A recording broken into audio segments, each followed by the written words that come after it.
Since the election of Franklin Delano Roosevelt in 1932, over 90 years ago, the first 100 days of the presidency of a newly elected president have been considered to be absolutely crucial and fundamental to the success of that presidency. During his first 100 days in office, President Donald Trump has a unique opportunity to be able to accomplish some truly historic things. However, if Trump is going to be truly successful in his first 100 days, he would be well advised to keep in mind a piece of wisdom that was uttered by one of the most successful politicians of the 20th century. That was Otto von Bismarck. Bismarck famously said that politics is the art of the possible, the attainable, the art of the second best. What Bismarck meant to say is that if you want to get anything serious done in politics, you need to be willing to settle for second best, to get the low-hanging fruit and accomplish the things that are most easily possible, and then build up momentum to accomplish some other more difficult things later. But you need to generate positive momentum. And in order to do that, sometimes you're going to have to settle for next best measures rather than getting your preferred measures all right away. Now, for those that favor Trump's policies, I think the biggest risk for them is that Trump may actually do the opposite of this and try to go for too much. In fact, Trump has very much this tendency, and he showed it in his first term. Part of his philosophy of the art of the deal is to come in and ask for huge amounts to try to bully opponents by setting expectations incredibly high. And then if you come down a little bit in terms of your ask in the negotiations, they'll feel like they're lucky to actually get a good deal. Now, that tactic may have worked in some of Trump's real estate and business negotiations, but that's not going to work in politics in the way things are done in a democratic system such as what we have in the United States. A great example of this was that in Trump's first term, he really got very little accomplished of his agenda. And one of the main reasons is that he tried to come out and hit a huge home run from the very beginning and try to get one of the most difficult things done. And he spent almost all of his time in political capital early in his administration trying to repeal Obamacare. He expended so much of his political capital in that failed effort that he ultimately had very little political capital left to get almost anything done. For example, he got almost nothing done in terms of illegal immigration and building the wall, which was one of his most important campaign promises and policies. So if Trump doesn't want to repeat the errors of his first term, he would be well advised to take a look at all the things that he's announced that he wants to accomplish and really focus on the things that he can most easily accomplish. And those are the things where he knows that he has the full support of Republicans in the House and in the Senate, because he has very narrow majorities, and where he can also hopefully even get some bipartisan support. And very interestingly, some of Trump's most important objectives can actually gain a fair bit of bipartisan support. And so if he goes after this low-hanging fruit during this first 100 days in office, I think he could have one of the most successful 100 days of any president in recent history. Let me go over some areas where I think that Trump could really enjoy some bipartisan support and really get a lot of things done during his first 100 days in office. Now, the first area has to do with illegal immigration and the border. I think that at this particular point in time, there is overwhelmingly support, and polls show this in the country, for getting the border situation under control. Sealing the border, securing the border, stopping the uncontrolled flow of illegal immigration into the country. There is truly a lot of support for this policy among the population, bipartisan support, and there's going to be enough bipartisan support in Congress that if he tries to get some relatively modest measures accomplished, he can actually achieve a level of border control that we haven't had in the United States for several decades. In addition, if he focuses on certain areas, he may actually be able to get a lot done. For example, the cutting of benefits to illegal immigrants in this area. This is a very unpopular policy, and he could actually save a lot of money and actually discourage a lot of illegal immigration by ensuring that a lot of federal and even state benefits aren't going to illegal immigrants. Trump may also be able to accomplish some things that are popular, such as deportation of people with criminal records. But this isn't a good example where if Trump goes too far, too fast, he may blow up his whole immigration agenda. For example, if Trump starts deporting masses of people, starts deporting families with children that have already been settled here for a long time, that's going to be extremely unpopular. It's going to be very unsavory for the American people to swallow the idea that people that have been working here peacefully for years are going to be sort of cruelly deported. Now, regardless of what you think, whether you think that that's the right policy or not, the reality is that that's going to take away a lot of the support that Trump might have with centrist folks and with some of the bipartisan support that he might otherwise get for some more modest measures that I mentioned before. I also think that the idea of ending birthright citizenship is a little bit of a morass that could cause Trump to expend a lot of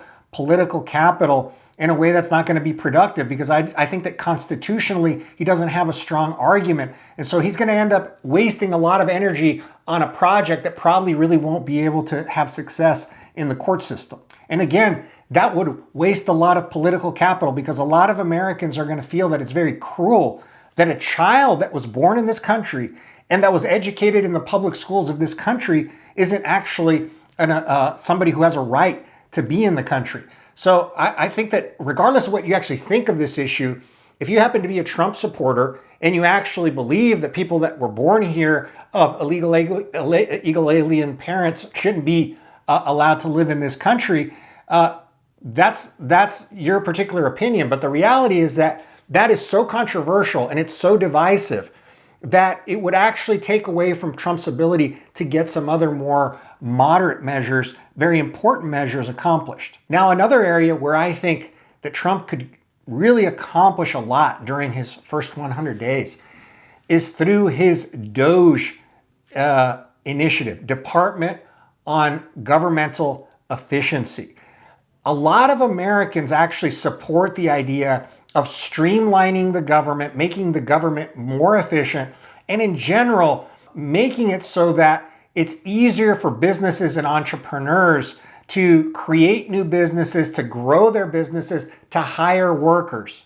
This is something that would have overwhelming support amongst almost all Republicans. And I believe that a very huge chunk of Democrats actually would support these measures, or at the very least really wouldn't oppose them. Because a lot of Democrats, they're hardworking people just like anybody else. They own small businesses. They are employees at companies, and they see their companies struggling to try to, for example, get permits and to cut through red tape. A lot of Americans really wouldn't oppose it if the Trump administration, with the help of Elon Musk and Vivek Ramaswamy, are able to cut a lot of this red tape and really stimulate the economy through measures that'll get businesses investing more in this country.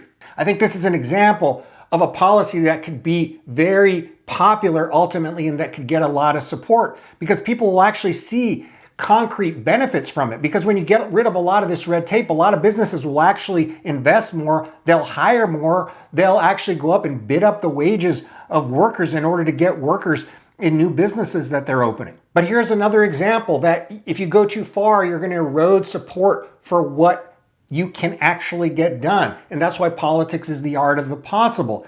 If Trump, through Elon Musk and Vivek Ramaswamy, try to sort of go scorched earth on a lot of government departments, there's been talk of eliminating the entire Department of Education. I don't believe that that's a policy that the majority of Americans actually support. And at the very least, it's enormously controversial. So you'll end up losing a lot of moderates that would support, for example, cutting red tape and more targeted measures at eliminating inefficiency in government than getting rid of entire departments of the government.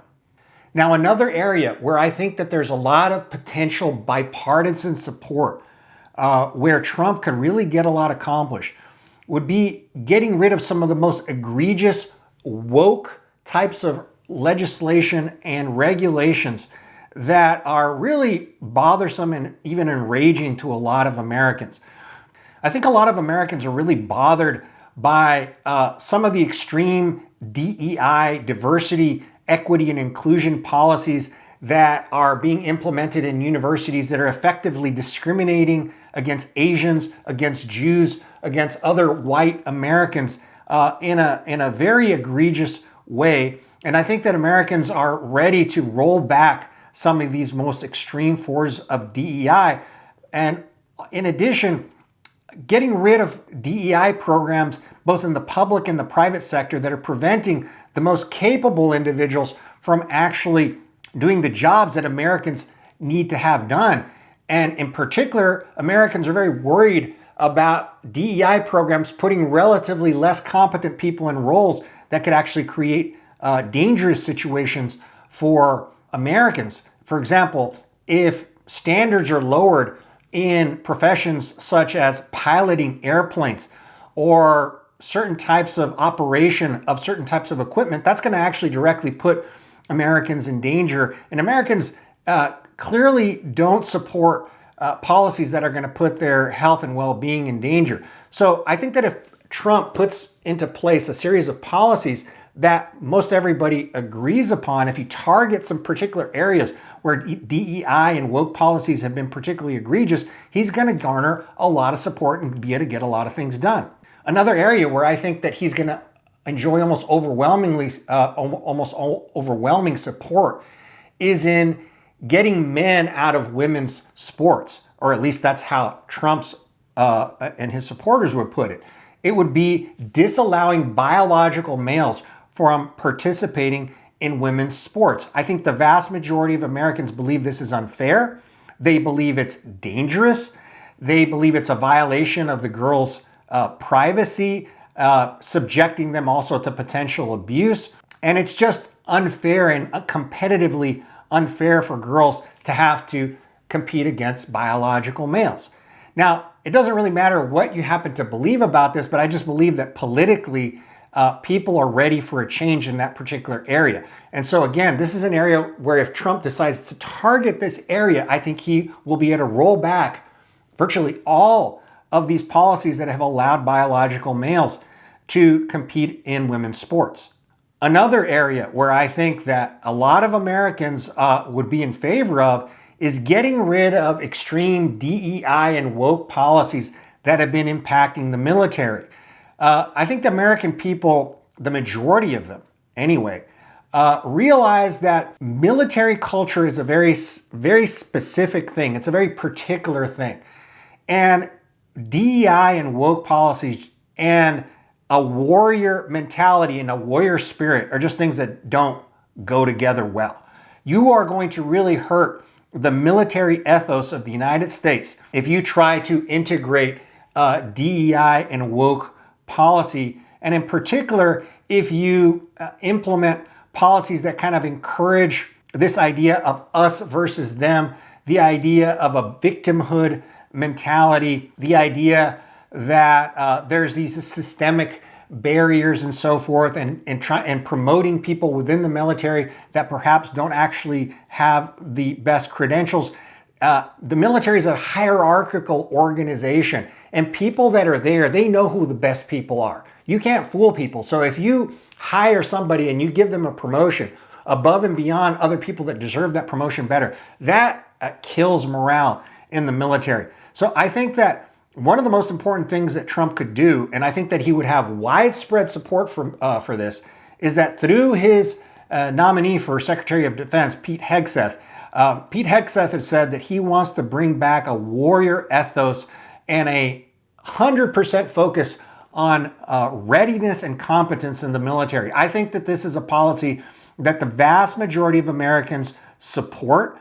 because I think it's just common sense, and I think just intuitively a lot of Americans understand that the military is a place where DEI doesn't belong. But this is an area where, again, I think there's the danger that Trump could go overboard in essentially trying to bully, for example, private universities from adopting any sort of affirmative action programs by withholding federal funding from universities that, for example, implement any kind of affirmative action policy. I think that if the most egregious types of discrimination are attacked, there's going to be widespread support for it. But if it's just going to be sort of a blanket sort of prohibition of any sort of consideration of affirmative action, then I think a lot of Americans aren't going to support that. And he's going to have a situation where a lot of the supporters that he would have for more moderate policies are simply not going to support those policies anymore because they don't want the more severe consequences. So in trying to roll back DEI at American universities and other institutions, if Trump targets his efforts at on certain limited areas where he has overwhelming or at least very strong majority support, then he's going to be able to get a lot done. But if he tries to go too far too fast, what he's going to end up doing is losing support altogether, and he'll get absolutely nothing done. Now, there's some other areas where I think that Trump is making the mistake of overreaching. Trump has recently said that he wants to make Greenland a state and purchase Greenland from Denmark. He said that he wants to reacquire the Panama Canal and that he might be willing to even use military force to accomplish both objectives. He's been talking about Canada becoming the 51st state. These are distractions. These things are not going to happen this way. Canada, of course, is never going to become the 51st state. An invasion of Panama to recover the Panama Canal would require an enormous expenditure of political capital and effort, and it would be something that would be opposed universally all over the world. The entire world would come against the United States. So this is a perfect example of wasting political capital that Trump would be using for a lot of things in order to accomplish an objective that's not all that important. The objective of acquiring Greenland is also something that a lot of the things that he wants to accomplish or that could be accomplished in Greenland can be accomplished with more moderate measures by negotiating with the Danes, by negotiating with the Greenlanders, rather than threatening military action and just basically creating a lot of enemies outside of the United States and even within the United States. Trump also has some enormous objectives to try to accomplish in foreign policy. He's trying to bring an end to the war in Ukraine. He also has a really, really difficult situation to deal with in the Middle East with America's closest ally there, which is Israel, and their conflict with Iran and with some other powers, particularly with various organizations, terrorist organizations that exist in the region.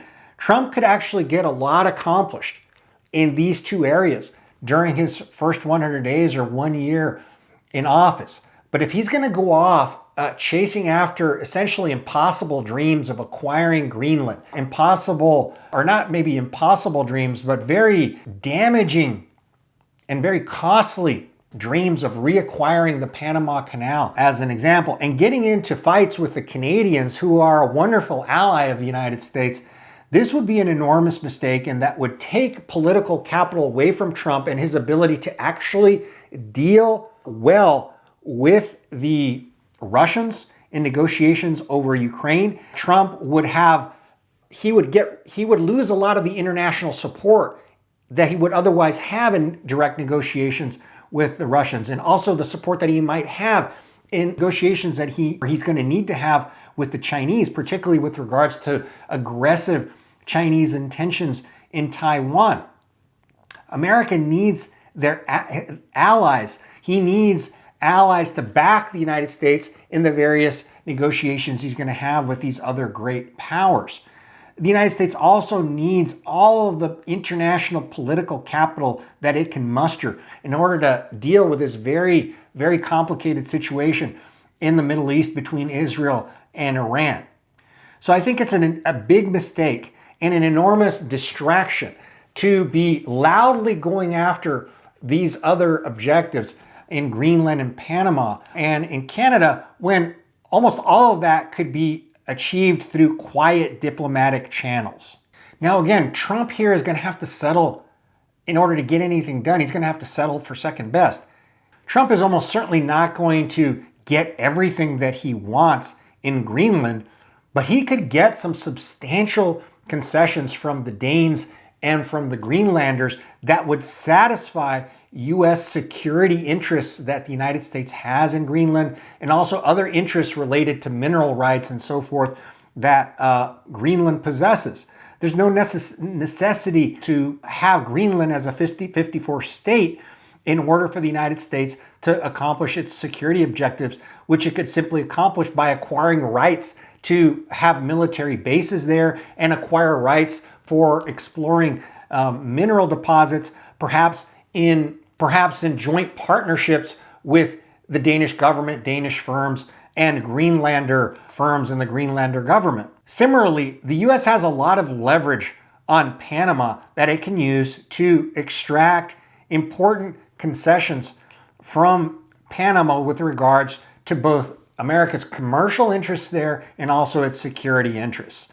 And again, I think that Trump would be better off focusing on those things than on trying to retake the Panama Canal by force, which would be something that would be violent. It would put a lot of lives at stake, and it would cause a huge loss of support for the United States and the international community.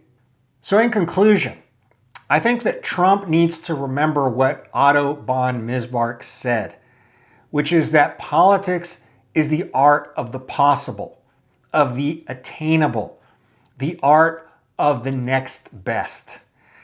If Trump is smart and he heeds this advice, I've demonstrated, I think, through this short talk with you today, that Trump could accomplish some really historic things. He could accomplish things in his first 100 days and even in his first year of office that few presidents have in recent history. But he needs to really focus his efforts on trying to grab that low-hanging fruit that's there to be grabbed, rather than going after things that are overly ambitious. This is actually going to be very important for financial markets, and that's why I'm talking about this here, and because this channel is really devoted to financial markets and the economy.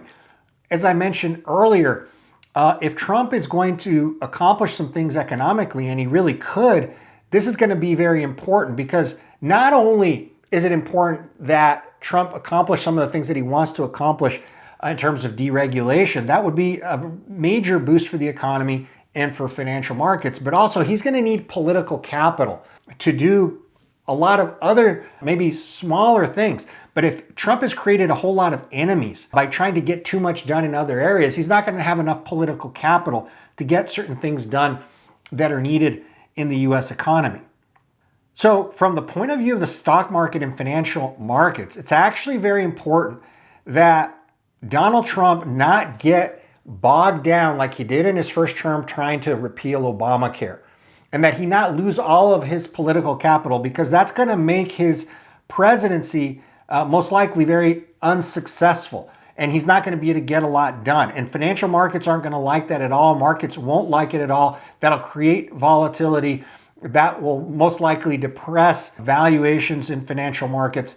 So from a financial markets point of view, it's actually quite important that Trump get off to a good start and on the right foot. And the way he's going to be able to do that is by going hard, trying to accomplish objectives that are politically feasible and possible during that first 100 days. Now, as Trump goes through this 100 days, I'm going to be updating this particular video on any of these topics of political interest that can affect the global economy and financial markets. And so I encourage you to subscribe to this channel. And I also encourage you to subscribe to my service, Seeking Alpha, that's called Successful Portfolio Strategy. This is a service where I lay out what my personal portfolio is. I show you exactly what I do in my personal portfolio to enable you to get ideas on how to handle your own portfolio, manage your own portfolio. And I tell you exactly why it is that I do each of the things that I do in my portfolio. And I really try to teach you how to have a macro perspective of how to put your portfolio together, in addition to also giving you a lot of important lessons on the fundamental analysis of individual stocks. But I think one of the most distinctive things about my service is the macro perspective that I bring to bear that's going to help you sort of organize your portfolio and think about how you're going to be able to position your portfolio in a very dangerous world that we're currently living in from the point of view of financial markets. Because one of the things that we have to be clear here is that valuations in the stock market are sky high. They've rarely been higher, and that actually poses a lot of risk. So figuring out what you can even buy these days safely without taking too much risk is very, very difficult. It's a very tricky thing to navigate. But I'm very excited about the positioning in my portfolio because I think that we are going to be able this year, despite the fact that the stock market is extremely expensive and despite the fact all the risks that there are, we've been able to find some really interesting investments and some really interesting sort of angles to try to grab some pretty solid performance in this next year, despite the various risks, and by taking less risk than the majority of the market is taking by essentially being heavily invested in some really expensive stocks. So look forward to seeing you next time. Thank you very much.